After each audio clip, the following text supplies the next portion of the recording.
নমস্কার বন্ধু, আপনাদের সবাইকে পিয়ালি কিচেন হাবে স্বাগত। একদম অনুষ্ঠান বাড়ির মতো ঝরঝরে ফ্রাইড রাইস রেসিপি আপনারা ঠিক এইভাবেই করবেন। প্রথমে বিনসগুলো লম্বা লম্বা করে কেটে, ক্যাপসিকামগুলোও লম্বা লম্বা করে কেটে নিলাম এবং গাজরগুলো ছোট্ট পিস পিস করে কেটে লম্বা লম্বা করে টুকরো করে কেটে নিলাম। এবার আদাগুলো ছোট ছোট পিস করে কেটে নিলাম। এবার মটরশুঁটিগুলিকে ছাড়িয়ে নিলাম, ছাড়িয়ে একটা বাটিতে নিয়ে নিলাম পুরো শুঁটিগুলোই। এবার ফুলকপি নিয়ে ছোট্ট ছোট্ট টুকরো টুকরো করে কেটে নিলাম, একদম ছোট্ট ছোট্ট পিস করে কেটে নেব।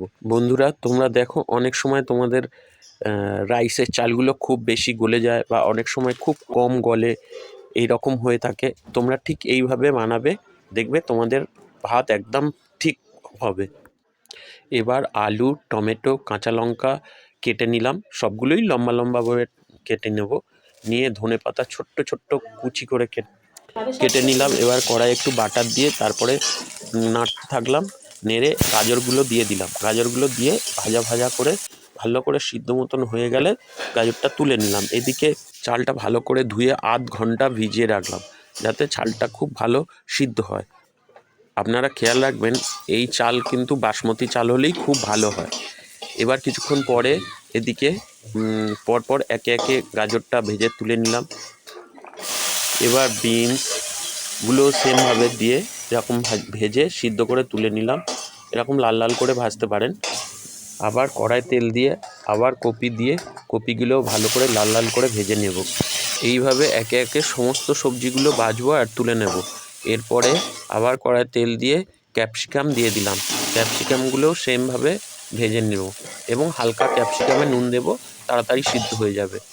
ক্যাপসিকামগুলো ভেজে তুলে নিয়ে আগে থেকে ভিজিয়ে রাখা চালগুলোর এবারে ভাত করে নিলাম। এবার একটা হাঁড়ি নিয়ে তার মধ্যে তলায় ঘি ছড়িয়ে তার উপরে একটু সবজি ছড়িয়ে তারপর মোটা একটা ভাতের লেয়ার দিয়ে দিলাম। এর উপরে আবার সবজির একটা লেয়ার দিয়ে দিলাম। এইভাবে ভাত আর সবজির একটা একটা করে লেয়ার দিতে থাকলাম। বন্ধুরা, এই রেসিপিগুলি যদি আপনাদের ভালো লেগে থাকে তাহলে আমাদের চ্যানেলটিকে অবশ্যই সাবস্ক্রাইব করে নেবেন এবং সঙ্গে থাকবেন, দেখতে থাকবেন। এইভাবে লেয়ার মেশাতে মেশাতে মাঝখানে এসে নুন ও চিনি অল্প করে দিয়ে দিলাম। তারপরে উপর থেকে আবার সবজি ছড়িয়ে আবার ভাত ছড়াতে থাকলাম। এইভাবে পুরো সবজি আর ভাতগুলো একটা একটা লেয়ার ওয়াইজ মেশাতে থাকলাম। পুরো মেশানো হয়ে গেলে উপর থেকে কাজু ও কিশমিশ ছড়িয়ে দিলাম। ছড়িয়ে দিয়ে উপর থেকে ফ্রাইড রাইস মশলা ছড়িয়ে দিলাম। এবার উপর থেকে আবার সামান্য পরিমাণে নুন ও চিনি ছড়িয়ে দিলাম এবং ঘি ছড়িয়ে দিলাম।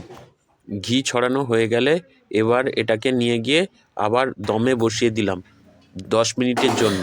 প্রথমে দমে বসিয়ে কিছুক্ষণ পর এরকম পুরো ভাতটাকে নেড়ে নেড়ে উল্টে নিলাম। উল্টে নিয়ে আবার মিনিট 2-3 বসিয়ে রাখলাম। গরম গরম পরিবেশন করলাম।